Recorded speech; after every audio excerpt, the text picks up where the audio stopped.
also talking a little bit about what his role is on Queer Eye, because he is the culture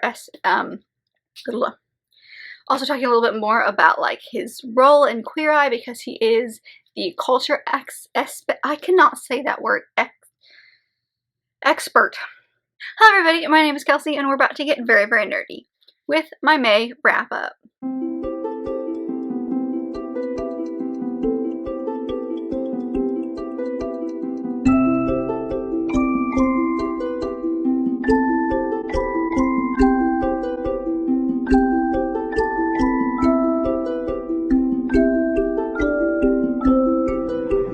So in the month of May, I don't know what happened. I participated in one readathon, which was the historical romance readathon, and I did one secret TBR as well, but I don't know what happened, but I ended up reading 21 things. I've never done that before. Like, that is an insane number. Like, I know that I have read quite a lot more in the last like year or so than I ever have, like my numbers being roughly in the teens, beginning teens. 12 is like a good average, but I've never gotten above like 16, I don't think. So like, this is crazy. I don't even know, I can't even quite fathom it. So we're gonna have a video. I'm hopefully not gonna dive too deep into some of these, because a lot of these were part of readathons or things like that, so we'll talk about those when we get to them. But let's just get into it. I seriously don't even know what to say. There's just so many. So like I said, 21 books, and that was over the course of 6,190 pages and about 157.5 hours, give or take, and that was over 6 audiobooks, 4 physical books, and 10 mixed. And that was over, well, I'd say there's a wider range this month, maybe not the numbers so much as far as age categories go, because we had 1 middle grade, 4 YA, 3 new adult, and 13 adult books.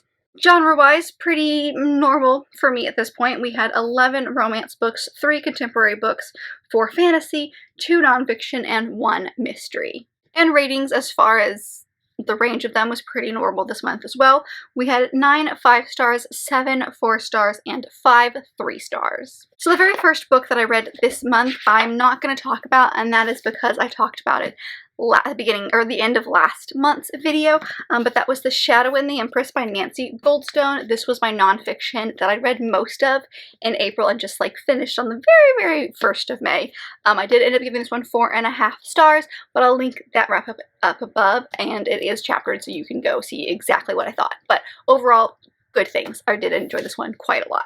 And because of that, I immediately wanted to dive into the nonfiction that I had picked out for May, and that was Karamo by Karamo Brown. So I dived right into this one immediately. I did have the audiobook of this from Audible, which is narrated by Karamo himself, so as I always do, I recommend that because I personally love reading memoirs by the person who wrote them or who they're about. I think that's always very fascinating. It feels like they're telling me their story. So I read this one via audiobook and I gave it 4.5 stars. This was quite good. I will say there are quite a few trigger warnings. So there are trigger warnings for suicide, drug addiction, domestic violence, and just general homophobia. So this follows him well, it's very interestingly formatted in my opinion. So there's about 6 chapters in this book, and each one follows like a specific subject or idea that he really wants to hone in on. And it's not chronological in the sense of like we start when he's a kid and we go until the end of the book, which is right around season 2 of Queer Eye. But each chapter, it's more of like, here's all the pieces from all across my life that revolve around this specific topic I want to mention. And it's anything from like the very last topic in this book is his experience on Queer Eye, but he's got an entire chapter on colorism itself. We've got a chapter on like what his name means. He's got an entire chapter on his relationship with Christianity and the church, and like there's a chapter on drug abuse. There's like all of these different chapters of his life that he's kind of like put together, and I thought that really fascinating because you can see how that one thing affects multiple parts of his life, and I think that was the point that he was trying to make. But again, lots and lots of trigger warnings for this book. There is definitely a lot of things in here coming from like my perspective that I've definitely learned a lot more about coming from him. And also, as far as memoirs go, I mean, like, you usually leave everything on the table with memoirs, but this one felt like he just took that extra step and gave you more information. Like, there are things that he talked about that he's done in his life that, like, I'm not sure I would ever be comfortable telling anyone if this was me, but he just wrote it. He's like completely an open book. He's like, he's out there and ready to help anybody he wants.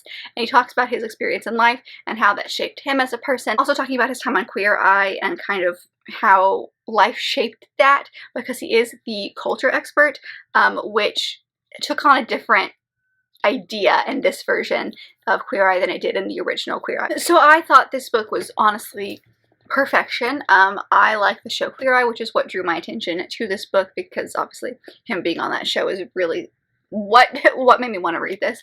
But I just feel like I learned so much about him as a person, and I think that everyone who reads this book can really get a lot out of it. And it seemed like, being the reader, that writing this book for him was probably really cathartic as well, like just getting all of that out there on the paper. So I think this was really great if you like finding healing and hope and all that stuff. And this is it comes from a very kind of like therapist point of view almost. So if that's your thing, I highly recommend. If anything about him sounds interesting, I highly recommend, because seriously, like, I really enjoyed it. The next one I picked up was the 8th volume of Dreaming Sun by Ichigo Tagano. I'm sure not shocked at this point, gave it 3.5 stars. I'm not sure, it's probably closer to 3 at this point.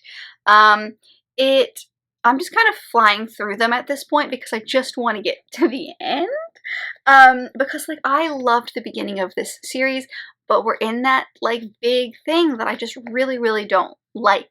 And it's more of, like, there's a love interest that I don't agree with, and, like, the biggest issue I had with the love interest when he was introduced as a possible love interest, because he's like in the series from the beginning, but he's not really a love interest until I think about volume 3 or 4, is there's a big thing that was introduced with him that I really didn't like, and then that kind of went away, and now it's come back, and I don't like it at all, and I'm not sure where we're going to go from here. I've got 2 volumes left, so, like, I still really enjoy these characters, and that's why I keep reading, is because I'm so connected to the characters, and I need to know how it ends.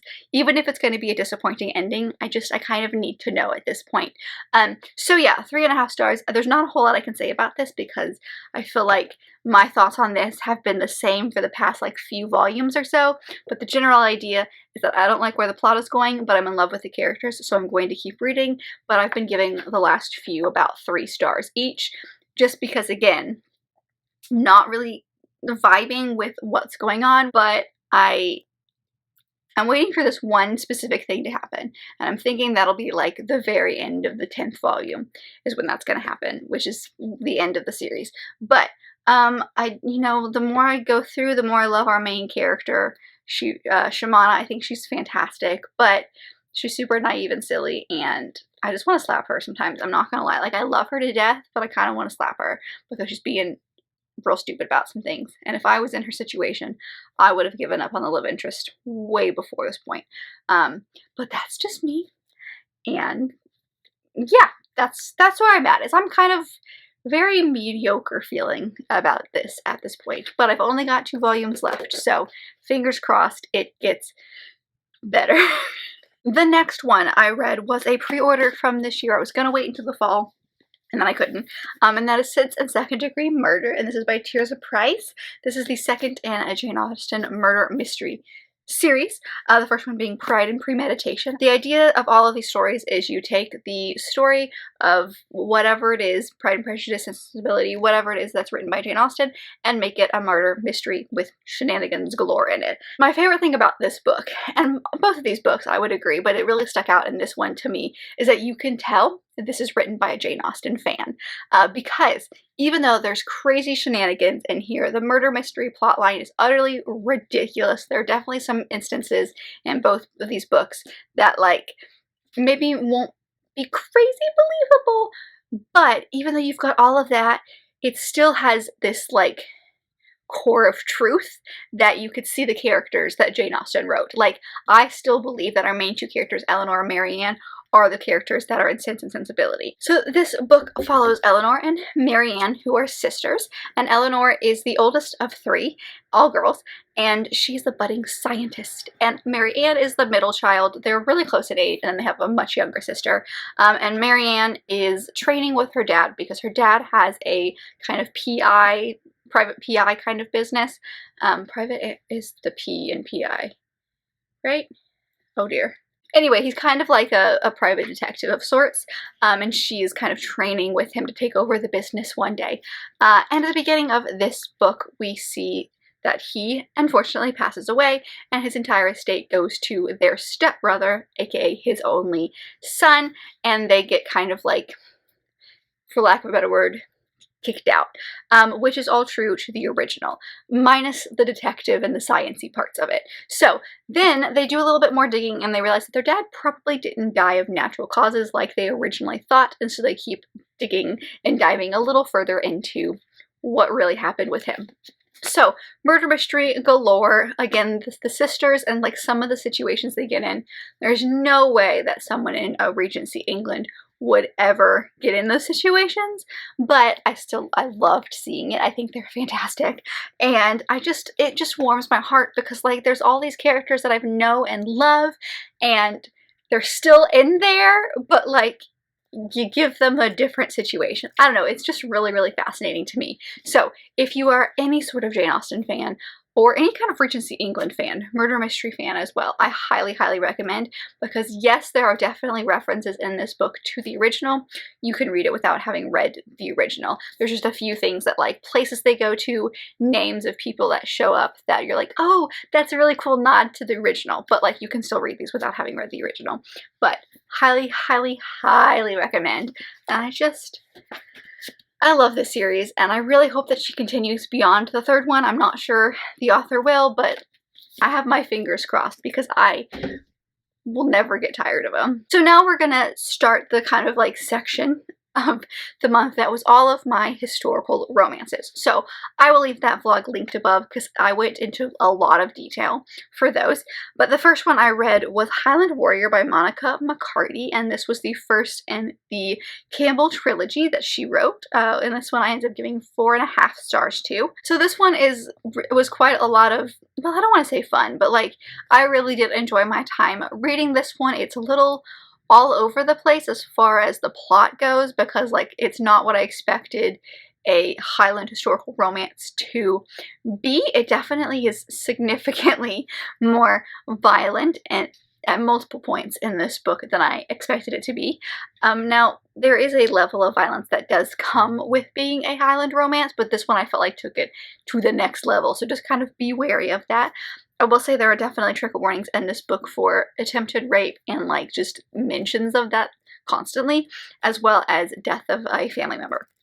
So just be wary of those going in. This world specifically, we have the Campbell clan, which is kind of like, I don't want to say a ruling clan because that's not true, but like there's a guy who is kind of trying to keep outlaws down, and he's from the Campbell clan. And so we've got our main character Jamie, who is one of like the biggest and best warriors in this clan, and his cousin's the one who's kind of trying to keep everything on the down low, like keep everything chill. And there's a clan that, I can't remember the name of them right now, but like there was a clan that really kind of did some terrible things to this cousin, and he's out for revenge. And so Jamie is tasked with finding them, and so he goes to our main character Katrina, her clan, because he thinks that they are hiding this other family. And so he and her kind of run into each other, and he is undercover in a sense, undercover in the fact that like he doesn't really tell them that he's there to figure out if they're hiding this clan, but he does tell them who he is, and he goes under the disguise of being a possible suitor for Katrina. So it's the two of them, and that's literally like the first 25% of this book, I would say, and then it just completely goes into a different like story completely. Same characters, but completely different situation. So as far as Highland romances go, there's definitely better ones out there, but I did enjoy my time reading this one. I did like, again, the romance. It felt very, very realistic to me as far as what the thing, like how it wrapped up and everything. Because sometimes you feel like in romances there's that very quick wrap up at the end, and this felt like there were still things that they could figure out, and like not everything was wrapped up in this perfect little bow, which felt very realistic to me. So I did enjoy it. I will continue with this series. I'm just not like, I need to pick it up right away. The next one I picked up was Gentle Rogue by Joanna Lindsay. This is the third in the Mallory series, so I'm making my way through, and I ended up giving this one 4.5 stars as well. So this is for fans of like Pirates of the Caribbean, things like that, because we do take place, like this book takes place primarily on a ship. So this one particularly follows James Mallory, which is one of the 4 original siblings, well 5, but 4 original brothers of the Mallory clan. And this does play off some stuff that happens in the second book. However, it is talked about again in grave detail at the beginning of this book. So you can go into this one without having read the second one and still understand what's going on. But we've got James Mallory, who used to be a pirate, but he's not anymore. He kind of owns some land and does a lot of trading and stuff. So he's still on the seas, but he's not like a pirate anymore, even though people still think of him as such. So we've got him, and then we've got this girl named Georgie, who is in England because she's trying to find this guy that she thought she was going to end up getting married to, and there's some issues with that. It doesn't end up going quite how she plans, so she ends up wanting to immediately go back home, being America, but she has no money to do so. So she and the family friend that she came with basically like work their way on a ship back to England. However, because she's a girl, she has to kind of disguise herself. So he, like the family friend, can kind of just like work on the ship, and she disguises herself as the cabin boy. However, the ship is the ship that's owned by James Mallory, and he and her have had a run-in before, and he knows it's her. So it's the two of them in this situation. And I loved, I would say, 90% of this book. I thought it was really great. I liked their relationship, the banter, the kind of like arguing, if you will, was always kind of fun to read. It got excessive to an extent. Like later on in the book, it felt like James was just being stubborn for the sake of being stubborn and picking fights just for the sake of picking fights, because he and her family don't get along very well. Like, it was mostly like they wouldn't listen to each other. It was all a bunch of boys, and they all got around each other, and they wouldn't listen to anybody, including her, even though she was trying to tell them to like stop fighting or whatever it was that they were doing. So it does get excessive a little bit at the end. However, I do love James as a character. I think he's very interesting to see, and I know that he and Georgie are going to play a big part in multiple books throughout the rest of the series, so I'm really interested to see their relationship continue to grow through the rest of the series. But this one definitely has those private or piratey kind of feels to it, and I did quite enjoy it. Not my favorite in the series. I still think the second one's my favorite, but I did like it. The next one is actually 3 books. I'm just going to do them all together because they're all part of the same series, and that is the Fallen series. And this is by Nicola Davidson, and this is a trilogy of novellas that all revolve around this pleasure den, if you will, in London, and each of them is one of the owners. It's owned by these 3 men. And they all have like this nickname. So we've got Sin, Vice, and Devil. And so each book follows their respective romances. I would say out of all 3, the second one is my favorite, but I loved all of them so much because it follows, again, these 3 men and their respective romances. So it does follow all 3 of these. A couple of these are second chance romance. The second and the third one specifically are second chance romances, but I loved all of them, and what I loved about them is the writing, because these are novellas, so they're all just barely over 100 pages, if not less. I think they're about, depending on like what device you're reading on, but they're just around that, you know, page number. So you don't have a lot of time in novellas to build up what's going on.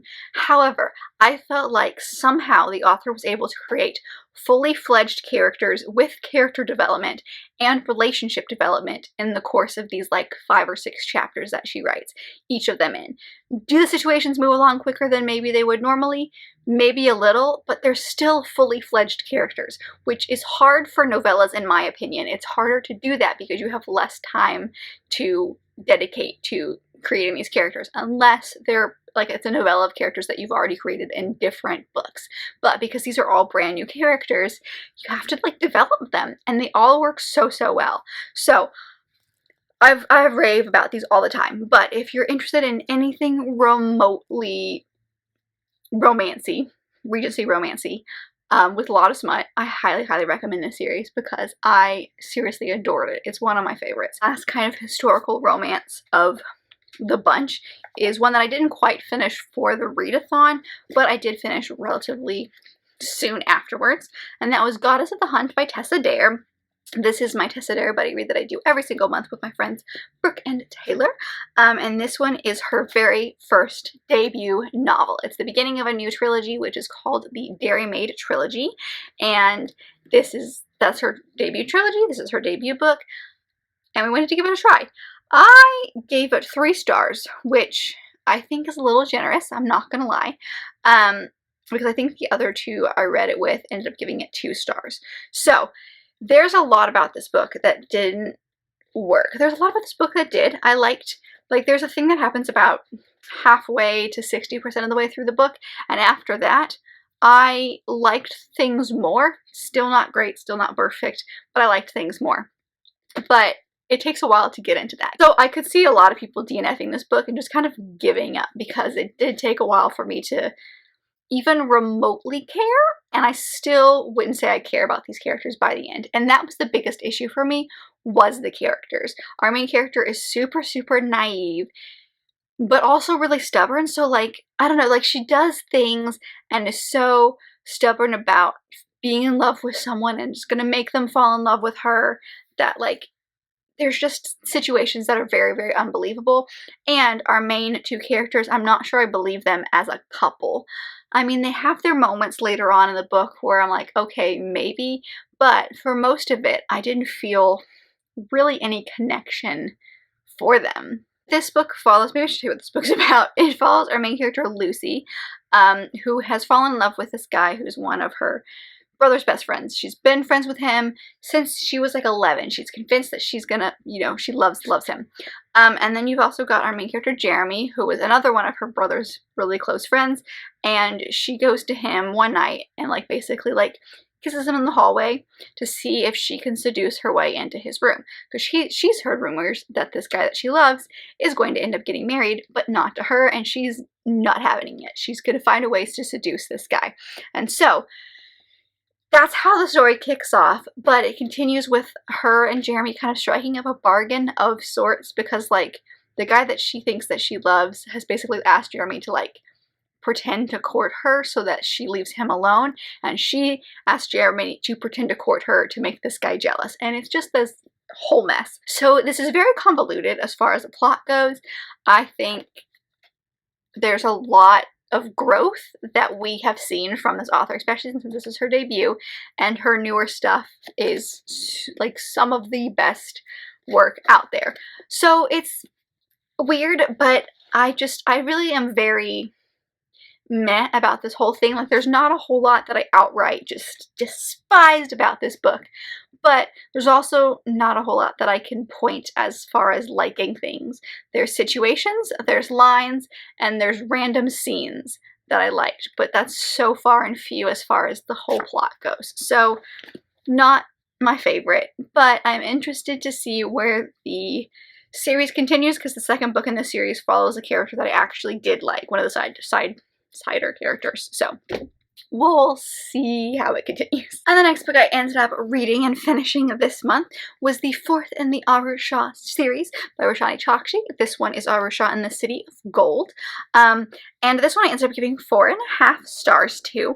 I really enjoyed it. I wanted to get to this one much sooner, like time between this one and the third one, than like the second and the third one, because there was a huge cliffhanger at the end of the third one, and I feel like I needed answers. And lo and behold, there's a huge cliffhanger at the end of this one. I'm so annoyed. But the 5th one, I'm hoping to, like, squeeze in June sometime so that I can finish out the series, because I think that's it. I think she's not doing any more, or if she is, there's an end. I've been told that there's an end, at least, at the 5th one. So I need answers. But this one, it was really interesting because we were introduced to a brand new character, and I really liked seeing the dynamic of that character within the kind of, like, friend group that we've already created, which is about 5 to begin with already. And this is a middle grade, but it's interesting because, like, the characters have grown up each book, obviously, and in this book, Aru turns, I believe it's 15. So she's not a kid anymore. She's now a teenager, and well, she has been for a while, but it still has that middle grade feel to it. So I'm interested to see how we'll continue, because like I'm not sure I would count this as, I mean, I guess it technically is still middle grade, but it is interesting because the characters aren't really middle grade anymore. But I'm curious how that's gonna go. But the idea of this series as a whole is that it follows our main character, Shah, and she and a few of these kind of girls she's met over the course of these books are all reincarnations of the Pandava brothers, who are mythical humans, basically, who have done things, and each year, few centuries or so, they get reincarnated, and this time they're reincarnated as all of these young middle grade girls. So it's all of them kind of going on adventures, trying to protect the realm, and it's all based on Indian and Hindu mythology, which is very exciting. I did like seeing those aspects to it. I like how the author kind of modernizes some things and makes some references to pop culture. I know that's not everybody's thing, but I really enjoyed that in this book. I will say I don't mind it, but I could see where some people could get annoyed with this series because it feels very repetitive, not in the sense of like they're doing the same things over and over again, but in the sense of they're in danger, they fixed it, there's more. They're in danger, they fixed it, they need to keep going until whatever their goal is, and their goal keeps changing each book. And so maybe formulaic is the word I'm looking for, but I could see where that would be annoying to some people. Again, I don't mind it. I think it's great. I love them a lot, but I could see where that could be kind of annoying. But overall, I really enjoyed it. I thought this one was really interesting because there were some conversations that happened between the characters that I think were really important to have. It's kind of things that they've had ideas they've kind of kept to themselves for a long time, and finally they're out in the open. More like insecurities within themselves that they see, and they've kind of spoken them to everybody. So seeing all of that was really cute, and maybe not cute is the right word, but like seeing that was really nice to have all of them kind of have these conversations that are really important, and like they're all really, really important to each other. They're so close that they call each other like sisters and brothers and things like that. So they're basically like a found family, even though they have their own family, but like they're their people, you know? So to see them kind of just grow closer, it's so lovely to see. I loved it. Can't wait to dive into the 5th one. I think it's going to be great, but I had a grand old time. The next few are going to be part of that secret themed TBR, if you will, that I did at the end of last month, and that was reading office romances or romances that involved coworkers. I really got into loving The Hating Game. Again, like that love came back after watching the movie, and I wanted to find books that were similar to that. So I read a few that I had on my shelves. I'll leave that linked above if you'd like to see all of my in-depth thoughts. But the first one I read was Beautiful Bastards by Christina Lauren. And this is the first in the Beautiful Bastards series by them. I gave this 5 stars. I adored this book. I think this one out of the books that I read is the closest to The Hating Game, but add like way more smut. Like I've seen a lot of negative reviews of this, but if you go in knowing that there's going to be quite a lot of smut, I think you'll be okay, because I literally couldn't stop reading this. All I wanted to do was read these characters and continue like reading about their lives and their relationship, and there's like a lot about the main male lead that really is very similar to the main male lead in The Hating Game. So like that was the vibe I wanted, and that's the vibe I got. So this one follows our main 2 characters, Chloe and Bennett. And Chloe is an MBA student who is getting, obviously, her master's. And she is in the process of getting an internship. Like, she needs an internship to complete her degree and do, like, this big project and kind of present this project as part of her degree. So she is she's an intern at this company, but basically she's the assistant to this guy named Bennett. The company is called Ryan Media, and every single person in this family is, like, important to her. She's worked for a lot of them. So Bennett Ryan is part of the family, so he's one of the higher ups. He's been over in, I think it was France. Yeah, he was in France, and he was coming back to kind of head up a different department, and his dad suggested that she be his assistant. So they were conversing via email, and then when he came back, he found her. And they kind of had a struggling relationship in the sense of that he is so attracted to her that he treats her, I don't want to say badly, but like he kind of like forces her away and is very, very strict with her, and she can't figure out like why he doesn't like her, but she's just kind of like going about her day, and then something snaps and their relationship takes a different turn. But I really actually very much enjoyed this, and I don't know why I feel like I was so surprised by it. I loved it. I don't know how to explain to you. Like, you know those books, I know a lot of people talk about like guilty reads and guilty pleasure reads and things like that, and I've talked about that before, but like, again, I feel like you shouldn't feel guilty about the books that you love, but it's got that feel of like, you love it, but you can't explain why you love it, and that's how I feel about this book, is it just, I couldn't stop reading it, and I'm so obsessed with these characters, and I loved the development of their relationship, but I could see why a lot of people really don't like it, because it feels very shallow at times, but I was a fan. I loved it. Then I ended up picking up the pre-order that kind of started this idea, and that was I Love You, I Hate You by Elizabeth Davis, and I ended up giving this one 3 stars, and I think it's because I felt very disconnected from our characters. So in this book we follow Victoria and Owen, who are lawyers, and they are rival lawyers, as in they always end up butting heads. She is a lawyer for like a big kind of like grocery food company, like a Walmart, a Kroger, things like that. And the company she works for is kind of corrupt, and she doesn't like them, but she really needs the money because she is trying to pay off loans, and she is trying to survive, and she kind of grew up with, her mom was a teen mom, and so she grew up with that not having a lot of money thing, and so she's trying to support her and her mother.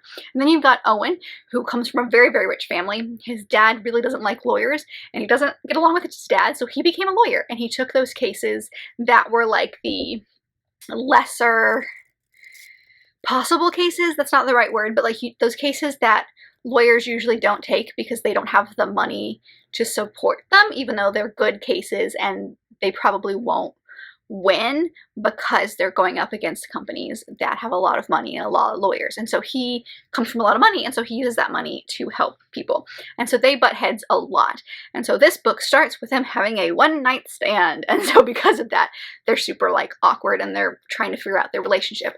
But on the flip side of that, they are different people online. So Victoria goes by Noah and Owen goes by Luke. And they have been internet friends for a while, but they don't know that like each other is that online person. So like a lot of this book is them struggling between this in real life person and this online person. And then what happens when things come out. So it was generally just kind of okay. It had this, I kind of talked about this, but it had the feel of like Pride and Prejudice in the sense of that kind of like class difference. And it had a lot of talk, especially her, because money is so important to her because she didn't have it.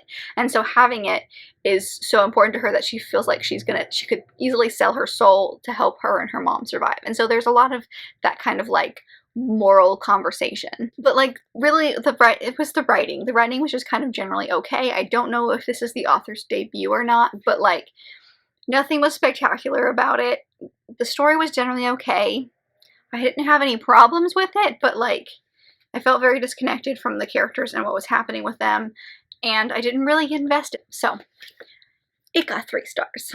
And then the last video, or the last book I did for that video, was Dating You, Hating You by Christina Lauren. So I did kind of do 2 books by the same author duo, but one was at the beginning of their career and one was closer to their present. I mean, not really, but there's a good like 5 years between these 2 books as far as publishing. Plus, Beautiful Bastards was written as a fanfic, so then it was published. So I'm sure it was written well before the actual publication date. But this one plot-wise felt the most like The Hating Game, and that's because it follows Carter and Evie, who are rival talent agents in the LA, California area. And so her company ends up buying out his company, and her boss is a sexist jerk and basically sets them against each other and basically makes it sound like there's only going to be one job and they have to fight over it.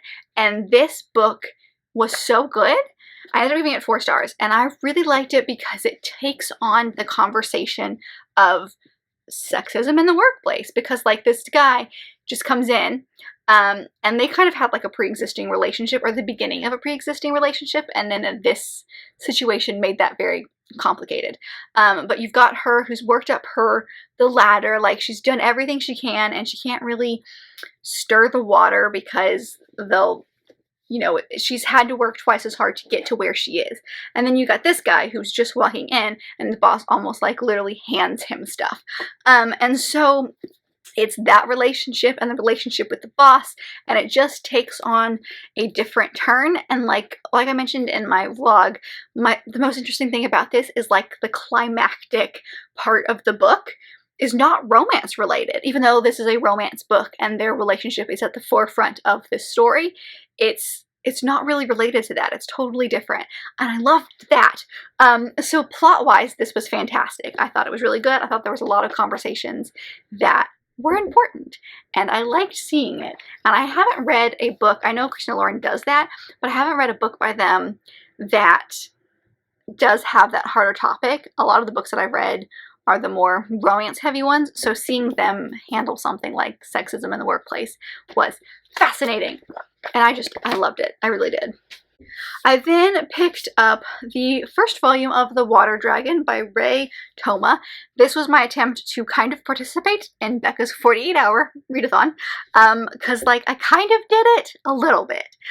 So I picked this one up because it fulfilled a couple of prompts, and I thought a manga was going to be great. I had this one volume I picked up from a used bookstore, thought I'd give it a try. I ended up giving it 3 stars. There's nothing spectacular about this. Honestly, I'm going to unhaul this because I don't have any tie to it. My library does have the rest of these, so except for like the very last one, I think there's 10 volumes, and I'm curious to see how it continues. I'm willing to give at least the next volume a chance. But the idea of this is that we've got our main character, Shah, I think, and she's whisked away from her family and basically sacrificed to this water demon as a possible bride. And so like they throw her into the river or into this body of water, and if she survives, then like the water dragon god person will like accept her as his bride. Well, she's like a child in this book, so he basically says like, yes, you can hang out with me and I will accept you once you've come of age and you'll be my bride, is how he phrases it. And so it's him and a bunch of the other gods, and he doesn't know how to human, so like he doesn't give her water or food, and so she almost starves at one point. Like, he is not good. So like that relationship, weird. And then there's a friend from the village that kind of kidnapped her and then like tossed her into the water, that's trying to find her and look out for her, because he feels bad because he was like, oh, this is a friend, she'll be great, and then like his family betrayed him and like chucked her into the lake as a sacrifice. So I'm interested to see, because I did see the cover of the 10th volume and she has grown up by that point. So you do see her grow up, and I think you will see that relationship. I'm sure it's going to be a love triangle at some point. But I'm not particularly connected to anything about this. The end sparked my interest a little bit, although at this point I don't remember what the ending was. Oh, right. And I just flipped through it to her by myself. So do I want to continue? Maybe, but it's one of those that like I have no desire to do it immediately. I'm going to gift this back to the used bookstore and somebody else can maybe pick it up. But there's just nothing spectacular. It's kind of it's just kind of eh. And then my other attempt, which I did read that weekend, so it did kind of work, was actually a buddy read, and that was The X Talk by Rachel and Solomon. I was reading this with the lovely girls I read the Tessadair books with, because they both have, we've all read something by this author and kind of talked about it. So we ended up buddy reading this together. One of us has read it before, and then the other 2 have not. I was one of the ones who had not. I ended up giving this one 5 stars. I thought this is so good. So this follows Shay and Dominic, and Shay is a producer at like a local radio show. She's done radio for 10 plus years. She's always been the producer because she was told that she doesn't have a voice for radio, and her dad passed away a while ago and he loved the radio, and so that was kind of what bonded them. And then this young new guy, Dominic, comes in, and he is a journalist. He's very into like getting the truth. He really, really wants to do that kind of stuff, and it makes him a little cocky. And they have a strained relationship because the manager comes in and like immediately likes him. He's the new favorite, this Dominic guy, and so the station is struggling, and so they basically, due to circumstances, Dominic and Shay end up doing a show on air, like a podcast that will become a radio show. It's called The X Talk, and it's them pretending to be a couple that broke up and are still friends, and they give like relationship advice and stuff on the air. So it's the 2 of them basically lying to the world, saying that they have dated and going on the air. And in the course of them kind of creating this fake relationship and going on the air and learning about each other, they do strike up a romance of sorts. But knowing it's Rachel and Solomon, it's 10 times more than that. There's always a harder hitting topic. This one specifically, it is grief. I mean, it's a lot of things, but it's grief, finding your own place, things like that. And I just adored the characters in this story. I loved how they loved each other, and I loved their relationship together. I loved kind of the big swoony moment at the end. I loved seeing them through good and bad times, and this relationship with her mom. During this book, her mom is getting remarried, and so this relationship with her, and how she really likes the guy that her mom's marrying, but like that idea of like, he's kind of replacing my dad, how do I deal with this? So all, again, grief, but like that tying everything together. But I'm curious because the 2 books I've read by this author have both had to do with news and production in some way. The other one I read was Weather Girl, so that was about a meteorologist and a news station, and this one's about a radio station. So I'm curious if the author has any sort of experience in that, because there are aspects of this book that, even though I used to work in news and not radio, there are aspects of this book that were very nostalgic to me, because like I used to be a producer, and so was Shay. Shay's a producer, and so like just some of the stuff and like the terminology they use, I was like, oh, yes, I know what that means. I, again, loved these characters. But it also has this kind of situation of a sexist boss of sorts. And so that conversation is not nearly as heavy-handed, I'd say, as Dating You, Hating You, but it's more how they can be sexist very subtly. And things about like standing up, and I don't know, there's just a lot of stuff. And also seeing like how Dominic reacts to things, and how that, you know, seeing someone who doesn't experience what like the women and workplace do experience, and how they want to be in, like, for lack of a better word, an ally, but how do you do that, you know? So there's a lot of takeaways from this book, but I loved the hard-hitting elements that Rachel and Solomon really likes to put in her stories. The next thing I picked up was the first volume of Wotaki. Love is Hard for an Otaki. And this one is by Fujita.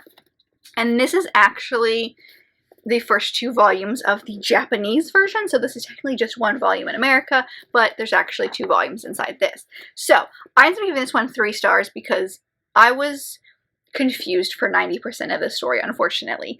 I did like that I did have 2 volumes, because I've noticed I like to have at least 2 volumes before I make an opinion. Even if I don't like something, I still want to give the second one a chance, just to make sure like it's not, you know, it started off weird. But this gave me 2 volumes, and they were exactly the same.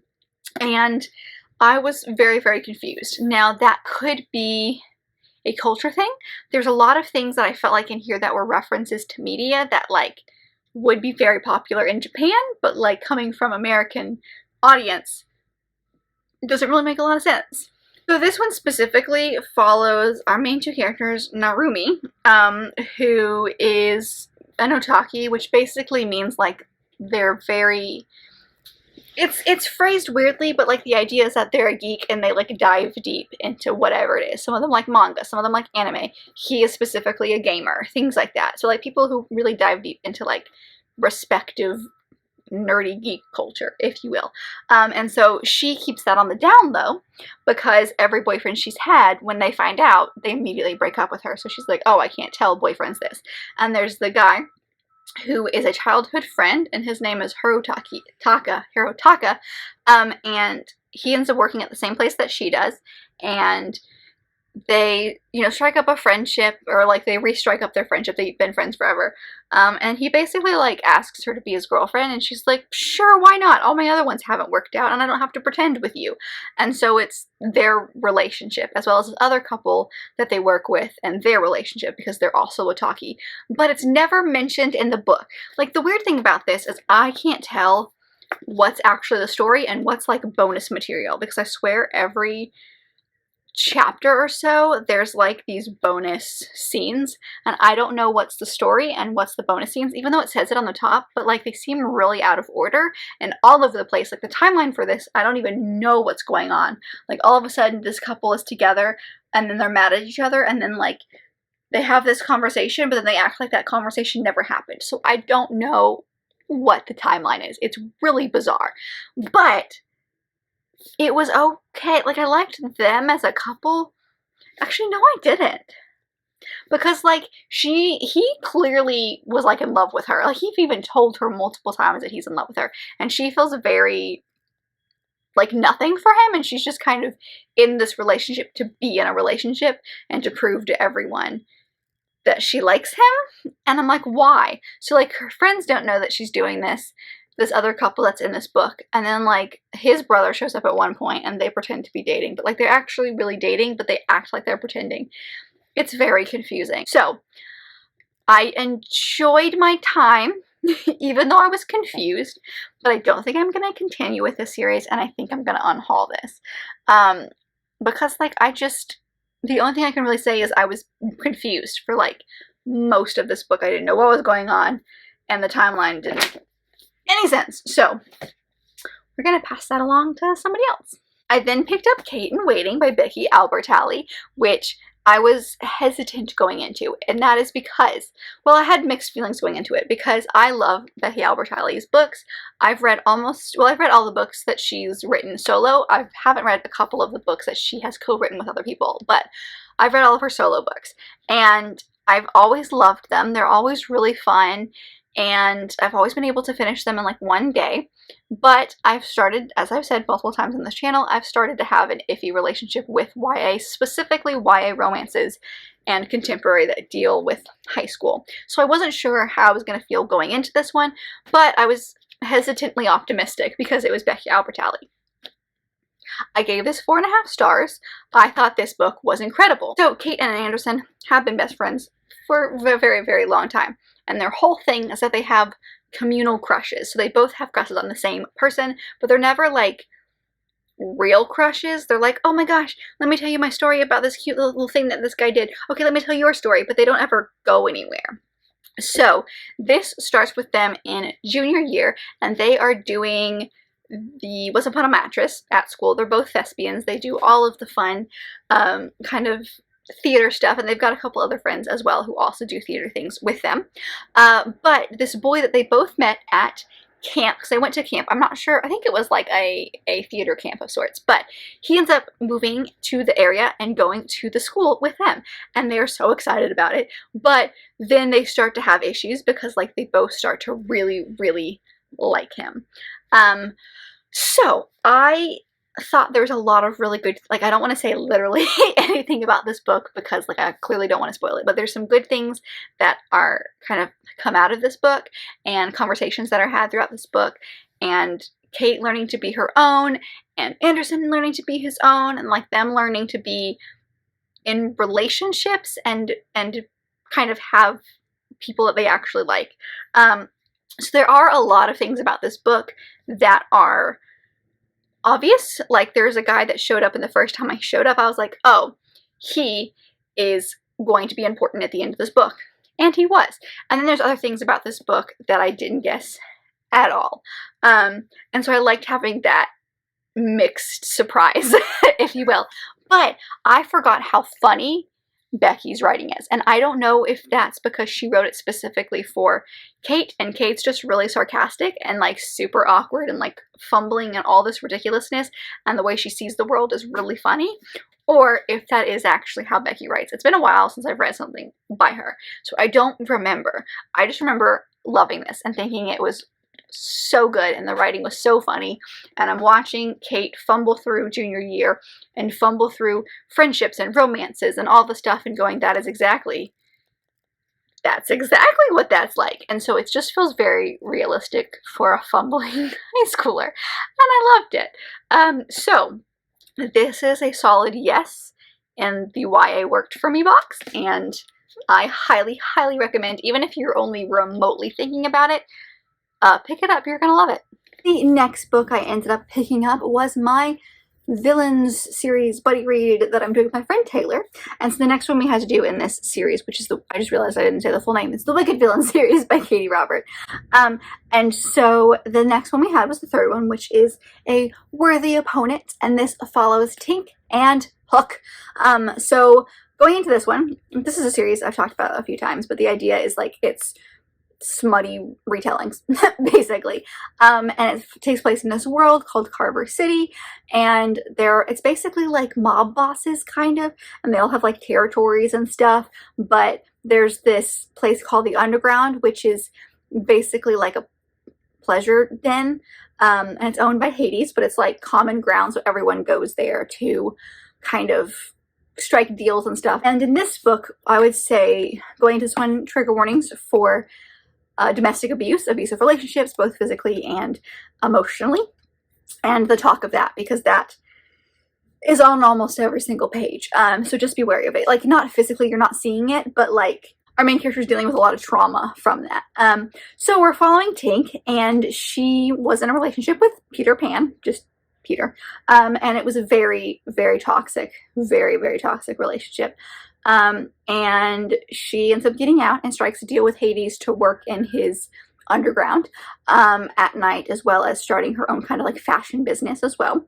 We've seen her a few times in these books, and her contract is about to expire, and Hades is basically gonna like throw her to the wolves, and she's afraid that once she leaves, Peter's gonna find her, and she doesn't know what he's gonna do because she's made this deal to get away from him. And in the process of her working there, Hook has taken over Peter's realm and basically kicked him out and become the new mob boss of sorts. And so he basically strikes up a deal with her to save her and kind of protect her. And it's their relationship. And out of all three of the ones I've read so far, this is my favorite. I loved the relationship. Yes, it is smutty. It's going to be crazy smutty, especially because this is more of an erotic series than a smutty romance series. However, the story of Hook and Peter and Tink is mostly Hook and Tink, but like their story is so fascinating, and I liked seeing how they both dealt with trauma in their respective ways, because he's had a lot of trauma growing up himself, and how they can kind of come to terms with that. I mean, they're never going to be fully come to terms with it. That's hard to do. It didn't get a full, oh, it did get a full 5 stars. I thought it didn't get a full 5 stars, but it did get a full 5 stars. But I will say it did wrap up really, really quickly. I think it needed another chapter or so just to really wrap up everything, because it just kind of ended and very abruptly. But what I liked about this book is not only do we see their relationship, we do see the beginnings of the next book, which is The Beast, and that's The Beast, Belle, and Gaeton. And so Gaeton is a huge part of this plot. Maybe not the plot, but like he does play a major role within this story.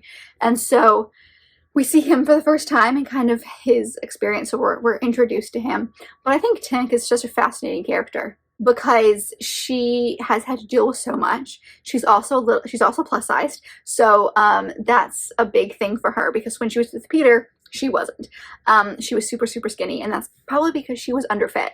And just the trauma of being with him and being afraid of him and all that stuff. And so she's definitely gained some weight, and because of that, she is very conscious of, you know, how people look at her. But I loved that rep. She's so strong and like independent and believes in herself, and I love seeing that as well. And just again, her relationship with Hook is actually quite incredible. And again, favorite one of the series. The others are going to have to be fantastic to top this one. Like, honestly, I adored this one so much. So, yeah. Yay. And the very last, well, the last 2 books I'm going to do together, and that is Half a Soul, and then also the novella that comes before this, Lord Sorcerer, and this is by Olivia Atwater. These are both part of her Regency Tales series. So this is the first one. There are 3 full-length novels and a prequel novella, and I think maybe a novella somewhere between like maybe 2 and 3. But the idea of this is it is basically Regency England, but magic exists, just not everyone has it, you know? So in this one we follow our main character Theodora, or Dora, and when she was younger she had an encounter with a fae, and he basically stole half of her soul. Because of that, she is very emotionless, stoic may be the right word. Like, she feels like she should have emotions, but she can't portray them in her face. She doesn't know what the right customs are. She does things very awkwardly. She reacts very differently, and then most of the time she doesn't react because, again, emotions, she doesn't know how to do them very well. And so in this story, it's her and her cousin, who I'm blanking on the name right now. But her cousin is, her aunt wants her cousin to get married, and so she insists on coming to London and bringing Dora. And they get housed by like a family friend of sorts, and they're basically forcing this cousin out to find a good match. And through that, we are introduced to this guy who is friends with a Lord Sorcier or Lord Sorcerer and the Lord himself, Elias. And so Elias is so bizarre, but he is the Grand Sorcerer of England, like appointed by the prince. And so she runs into him, and they kind of strike up this conversation, and he agrees to kind of look into what could possibly be going on with her. And there's also this sickness that's going around London that's putting people to sleep, and then unfortunately they are passing away because their bodies are not getting food. They're literally just sleeping. And so we just see a lot of stuff in this book, but it's really the two of them, her and the Lord Sorcier, who are trying to figure out what's wrong with her, but also like how they can help these workhouses and the kids that are getting sick from the sleeping illness in them. And I adored it. I'm interested to see where the series continues, because like this was an end. They wrapped up very well. So I could see the series be just all set in the same place or follow different characters, and I think that's what it does. So I'm curious if these characters will appear again, like if the characters in the second book are at all related to this book. But I loved this world. I loved the writing style. I was hooked within a chapter of this book. I wanted to keep going. I really, really enjoyed this book. It's literally perfect for fans of Jane Austen, that Regency England feel, as well as like people who like fairies and magic and stuff. And I seriously adored this book. I love this world. I want to continue reading things from this author. And then the prequel novella, The Lord Sorcier, I had this on audio, but I read it basically physically. And then the audio had this attached at the end of it, so I ended up listening to this as well. And this is kind of the story of how he became a Lord Sorcier. You know, like he was in battle, and because of some of the things that he did during the war, the prince really liked him, and the prince really liked him and made him this title. And so it's about 5 or 6 chapters long, and it just kind of tells the story. Like we get like the bare minimum of what happened in this, but it really dives into more of who he is as a person. So I gave both of them 5 stars, although I liked this one more, because again, like the novella, I liked it, it was cool, but it didn't feel necessary. I understand why. However, I would have not made it a prequel. I would have put it after this one, because I feel like we need to understand Elias as a character before he becomes the Lord Sorcier. And like, even though he is the Lord in this book, we really get to know him as a person. And because of that, it makes the prequel or this novella work, I think. So I would suggest reading this first before you get to the novella if you're planning on reading it. But I gave them both 5 stars. I thought they were both really good, and I adore this. So the lovely human out there who suggested this book to me, oh my gosh, were you right? Fantastic. And that is it. Those are all of the books that I read in the month of May. We've been here for so long. My voice is gone. So we're just gonna wrap up really quickly, but I hope that you enjoyed.